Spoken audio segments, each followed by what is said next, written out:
10월 2일 오늘의 말씀은 출애굽기 24장입니다. 또 모세에게 이르시되 너는 아론과 나답과 아비후와 이스라엘 장로 70명과 함께 여호와께로 올라와 멀리서 경배하고 너 모세만 여호와께 가까이 나아오고 그들은 가까이 나아오지 말며 백성은 너와 함께 올라오지 말지니라. 모세가 와서 여호와의 모든 말씀과 그의 모든 율례를 백성에게 전하매 그들이 한 목 한 소리로 응답하여 이르되 여호와께서 말씀하신 모든 것을 우리가 준행하리이다.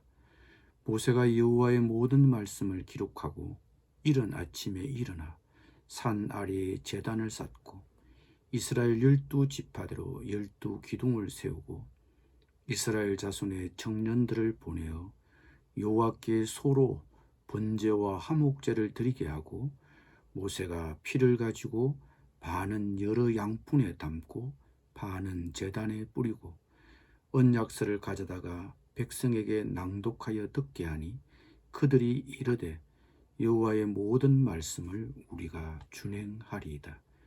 모세가 그 피를 가지고 백성에게 뿌리며 이르되 이는 여호와께서 이 모든 말씀에 대하여 너희와 세우신 언약의 피니라. 모세와 아론과 나답과 아비후와 이스라엘 장로 70인이 올라가서 이스라엘의 하나님을 보니 그의 발 아래에는 청옥을 편듯하고 하늘같이 청명하더라.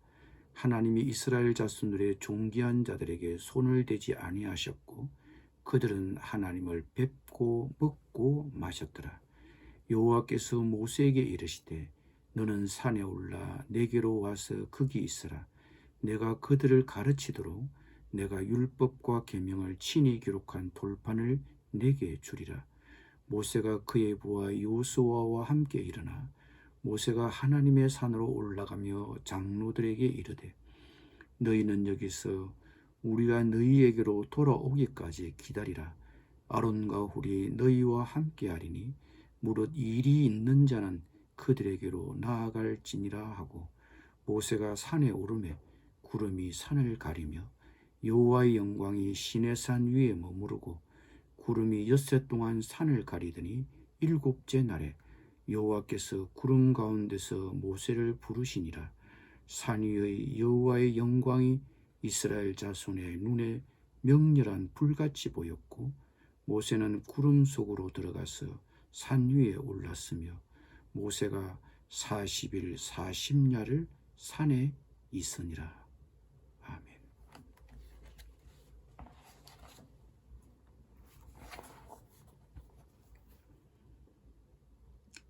(20장) (21장) (22장) (23장에) 걸쳐서 선포된 법률들은 언약의 법이었습니다. 이 언약의 법을 제정하신 하나님은 이스라엘 백성과 언약의 비준을 준비하십니다. 즉 이 언약 체결의 당사자인 하나님과 이스라엘 백성이 이 언약의 내용에 합의했음을 증명하기 위하여 서로가 최종적으로 확인하는 의식을 치르는 것입니다. 모세가 여호와의 모든 말씀과 그의 모든 법률을 백성에게 전하며 백성들이 한 목소리로 여호와께서 말씀하신 그 모든 법을 지키겠다고 맹세했습니다. 하나님은 십계명을 위시하여 이 모든 법률들을 제정하시면서 순종하는 백성에 대해 축복을 약속하셨고 백성들은 순종을 약속했습니다. 양자 사이에 언약이 성립된 것입니다. 그리고 양자 사이에 언약 비준 의식을 갖습니다. 특별한 제사를 드리고 짐승을 죽여 그 피를 제단에 뿌렸습니다. 히브리서에서는 이 피뿌림의 의식을 백성을 그 죄로부터 정결케 하기 위한 목적이라고 말합니다.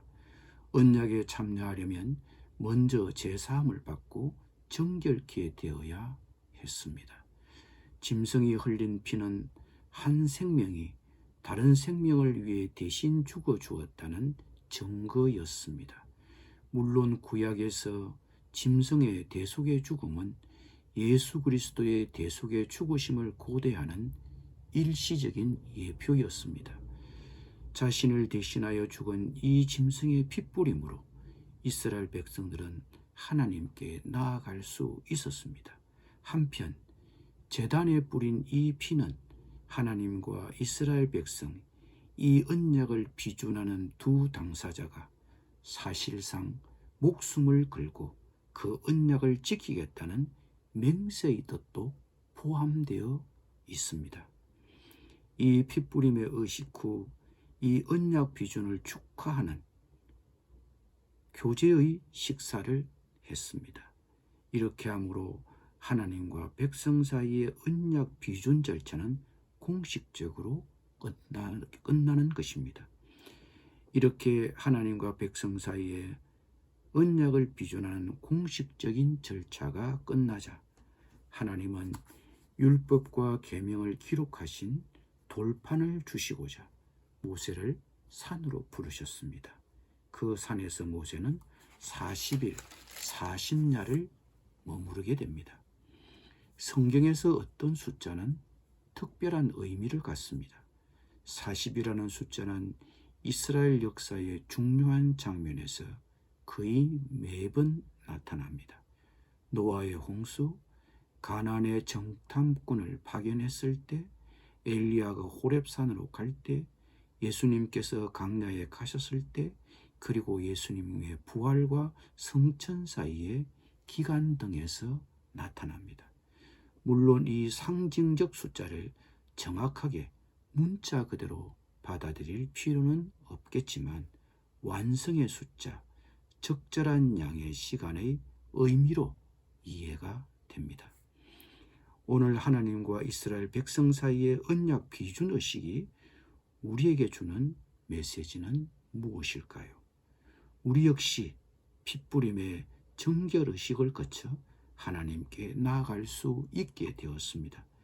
예수님의 대속의 죽으심으로 우리는 새 언약의 백성이 되었습니다. 그리고 언제나 거리낌 없이 하나님과 복된 교제를 누리고 있습니다. 그리고 이스라엘 백성에게 율법을 반포하시고 순종의 맹세를 요구하신 하나님은 오늘 새 언약의 백성인 우리에게도 새 계명의 준수를 엄숙히 요구하고 있습니다. 계명을 지키는 자라야 하나님을 사랑하는 자입니다. 기도하겠습니다. 주님, 예수 그리스도의 피로 말미암아 우리를 거룩한 백성으로 삼아 주셔서 감사드립니다. 이스라엘 백성들처럼 오늘 우리도 이 시간 하나님과의 언약 비준 의식 앞에 서 있습니다. 새 언약의 백성인 우리에게도 새 계명의 준수를 요구하시는 하나님, 하나님의 말씀에 순종을 약속합니다. 이 약속을 성실히 지키도록 도와주시옵소서. 예수님의 이름으로 기도드립니다. 아멘.